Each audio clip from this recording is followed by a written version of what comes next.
to say which of it is. Now, this two-stage model, as I say, I basically developed it in the 60s, and I was into another life career. And I've only gone back to astronomy at Harvard in the last couple of years.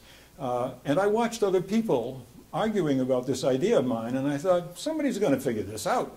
And I didn't know James yet. The first I came across was really Dan Dennett, who wrote a book in 1978 in which he states William James' argument and names it another name other than Jamesian, which I want to now call it. He called it Valerian, for reasons I can't explain to you, after the great poet Paul Valéry in France.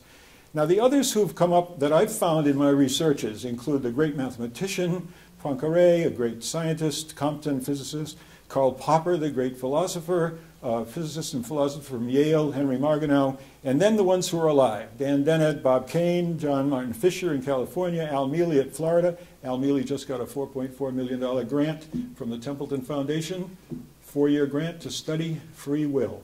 The next 4 years, free will is going to be back on the philosophical map.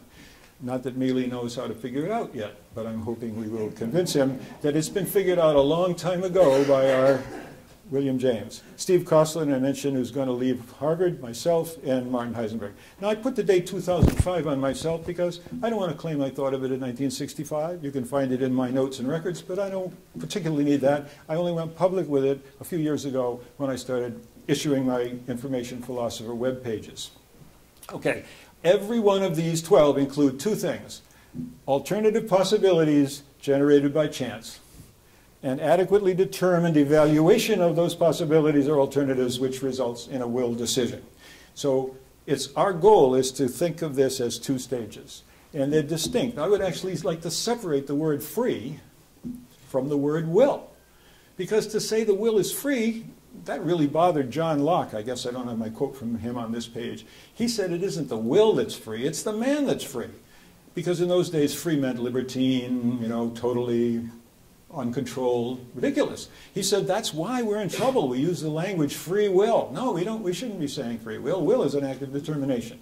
Anyway, I like to say first a free stage, then a will. First chance, then choice. Our thoughts come to us freely. They present themselves. Haven't you ever said to yourself, the idea just popped into my head?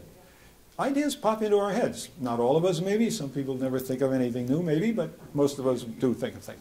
But our actions go from us. The ideas and thoughts come in, the actions and decisions go out. I'd like to say that as a figure to help you think about that. I believe we are the authors of our lives. Now, my website, as I mentioned, has 130 philosophers, including Bob Kane of the Oxford Handbook, Al Mealy, who has this giant grant.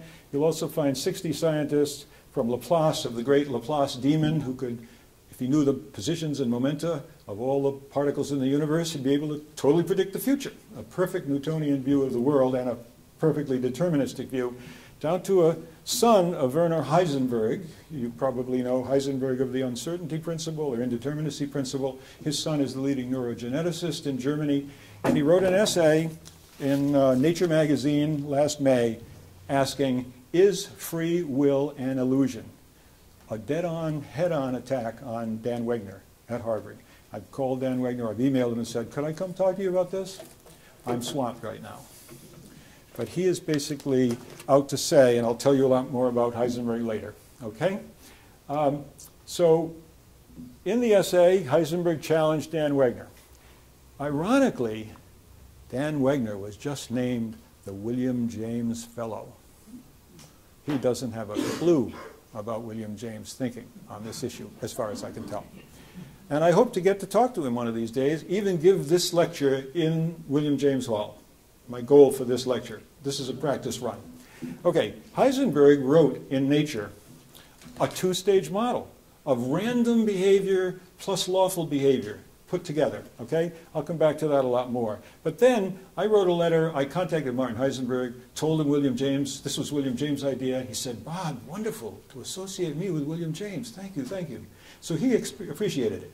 So I wrote a little letter to Nature, and they published my first philosophical publication, which says that William James thought of this idea 125 years ago. So I've taken that step to get James' reputation out there. And I will do it again in Barcelona in October, because we're going to have what's called an experts meeting there of 4 scientists, 4 philosophers, and 4 kind of commentators, intellectuals, on the subject, is science compatible with our desire for freedom? And 4 of the 5 leading thinkers on the two-stage model will be there, including Bob Kane, Al Mealy, Martin Heisenberg, and myself. Only Dan Dennett of Tufts, who, as I said, I was one of the early ones to describe it but not endorse it, will be not there. But he will do a free will seminar at Tufts this fall, and he's invited me to come. So I'm going to sneak William James in into the Tufts students' heads. Bob Kane, by the way, is the leading free willist. Al Mealy is officially agnostic on the question of free will. Maybe that's why Templeton gave him the money. Okay, I'm asking you today, I put a paper into William James Studies in the recent edition, Volume 5. I want to thank Mark Moeller, wonderful editor of William James Studies, who worked with complaints from reviewers that said, how does he know William James did this? And they urged me to prove that James was first. And I spent a lot of time working on that. You're going to see my research on how I thought I could prove James was first. Okay, but I need more help, and I'm hoping that you will join me in whichever way you can to add some scholarship to James and his colleagues, okay? So who else would it have been before James? It could have been way back at the time of the Greeks, Epicurus and Lucretius.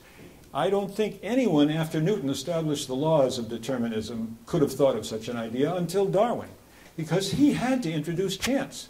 The whole sense of Darwinian evolution is that there are spontaneous, undetermined variations, mutations in the genes, which he didn't call them genes because he didn't know that yet, but he did have spontaneous variations followed by natural selection. Okay? Charles Sanders Peirce. Until the Royce James Symposium 3 years ago, I thought Peirce was closer to having an idea of chance being important. And so my discovery of James is really only 3 years old. I want to show why Peirce did also accept chance, but that he was no William James, although he's a great scientist, logician, and other things. Charles Renouvier and Alfred Fouillee, the great French thinkers, known influences on both Peirce and James, talked about free will. But I'm going to try to convince you they thought about it the same way Kant thought about it, as a kind of an antinomy where they could argue both for and against, or the classic pragmatic answer, yes and no. But I'm going to try to settle on the yes side.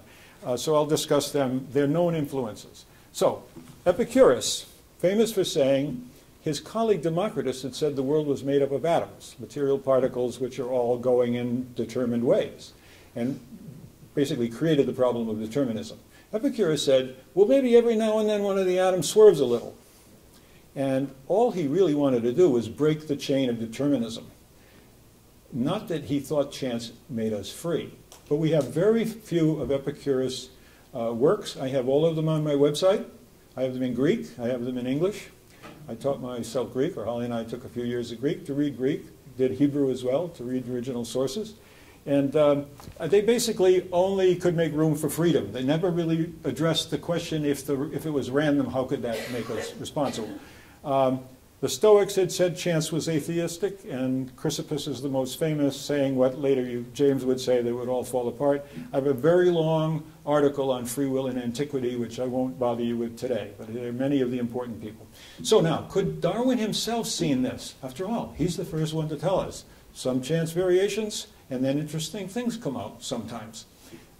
Bob Richards, Robert Richards, not to be confused with Bob Richardson.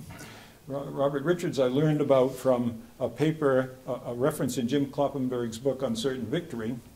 Wrote a paper.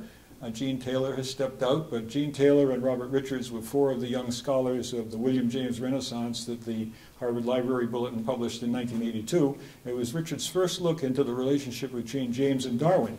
And what Richards has told me, I've corresponded with him, is Darwin, he says, would not have liked what James was doing with it because his model of the mind was deterministic pattern manager like Huxley. And he was working on the biology part, not the mental part. So, but, says Richards to me, James couldn't have known this since Darwin's mental stuff was only written in the private notebooks and they were not available to William James at that time. So I think we can cross off Darwin, and I thank the editors for insisting that I find this evidence. I'm saying couldn't have been before Darwin, couldn't have been during Newton, couldn't have been even in the ancients a complete view like we're going to see from William James. So what about the 2 great Frenchmen? Renouvier had published over several years wonderful books called General Critique essays, and they were inspired by Kant, and they were very Kantian. But Kantian, as you know, solutions are generally both this and that, like Hegelian solutions. And there was an important difference where Kant put freedom in the noumenal realm, the kind of Swedenborgian other world that corresponds, a mental-only realm. Renouvier did bring it into the phenomenal world, and he said absolute chance is a requirement. So he's a step towards William James and two-stage models, but he doesn't yet see, you can't let the chance get into the decision. So his proofs of liberty and free will turn out to be formal antinomies, he says. They can be used to show or not show any case. So I leave it to you to see that he really didn't have James' practical thinking that chance must be limited to the alternative possibility generation. Now, Fouillee had a similar book. I had the pleasure of looking in the Fouillee book and finding William James' marginalia on the important sections of what he, I'm sure, learned from Fouillee. No problem about that. Fouillee influenced both of our great thinkers in America, Peirce and James James' personal copy that I've studied, thanks to work of Gene Taylor, who found that Alice Gibbons had given all of James' 17,000 books of some great number to Harvard, and Harvard librarians had put them in the general collection. And there they were until Gene Taylor and others started to notice, my gosh, we've got James thinking on all manner of writers and philosophers. And so they began a 5-year attempt to get all the books back and put them in Houghton, where we're going to see a large number of them tomorrow. Okay, so Fouillee wasn't at all specific about how chance could help, and I think I can rule him out.